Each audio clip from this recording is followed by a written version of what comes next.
where a lot of different spells are, so she'll naturally be more inclined to learn these spells than the other characters. Eventually, late in the game, you'll be able to move all across this map and have everyone kind of get good at everything. But the game does sort of lock you into particular paths of advancement for each character. And again, this ends up working quite well. You don't have it so that all your characters kind of feel exactly the same way. They definitely have their own specialties and their own best skills and so forth. The game isn't all just combat, of course. There are several puzzle sequences. You go to these various temples along the way, and you have to sort of manipulate various objects there to unlock their hidden secrets, and this involves, you know, kind of plugging these magic jewels into different places. They're kind of a diversion. They're a bit time-consuming, but during these times, you know, you're not doing any combat, there's no time pressure and so on. It's a nice change of pace. In fact, there's a lot of stuff in Final Fantasy X that, you know, it makes for a clever diversion. And there's a game called Blitzball that's very popular in the world of the game. It's sort of an underwater soccer. And one point relatively early in the game, you have to play Blitzball, but throughout the rest of the game, it's optional. You can choose to, you know, compete in these tournaments of the game, and it's kind of this little half real-time, half turn-based sports game that's kind of fun. You know, it's not as interesting as the rest of Final Fantasy X, but it's a pretty interesting mini game, and there's other stuff there like chocobo racing and trying to capture monsters that are loose in the wilderness and bring them back to like a monster trainer and all kinds of stuff like that. This is stuff that fans of the series are going to want to spend a lot of time with, but otherwise it's very optional. A city dead for 1,000 years.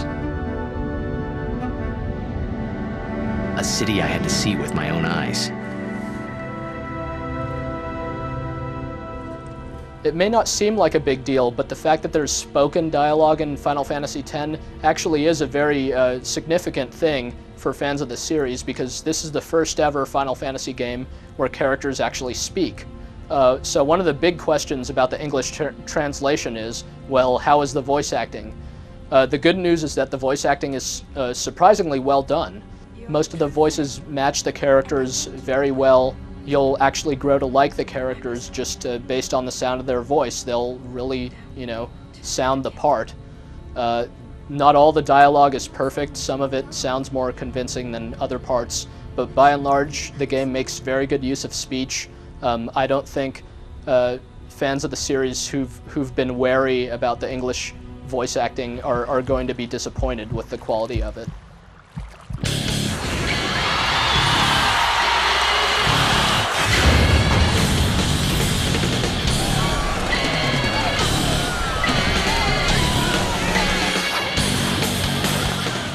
Well, it practically goes without saying that Final Fantasy X looks amazing.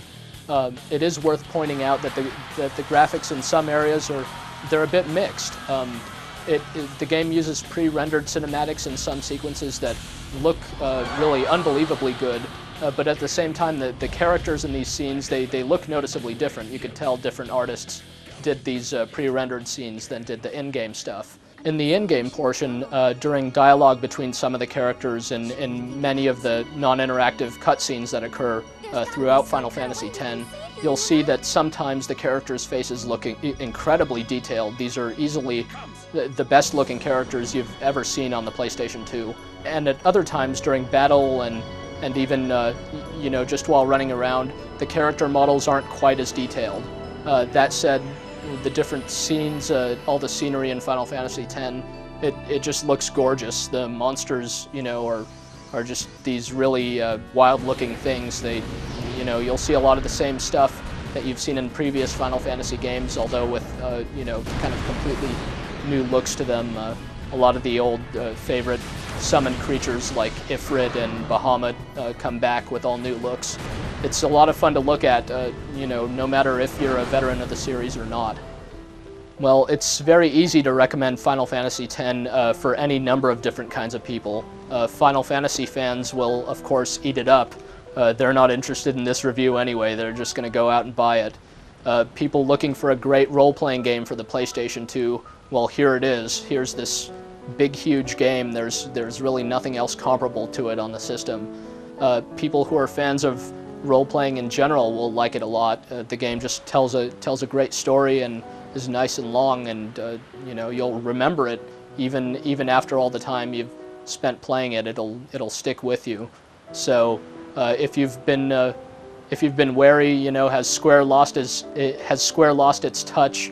Can Final Fantasy X possibly stack up to the previous games in the series? Well, rest assured that it most certainly does.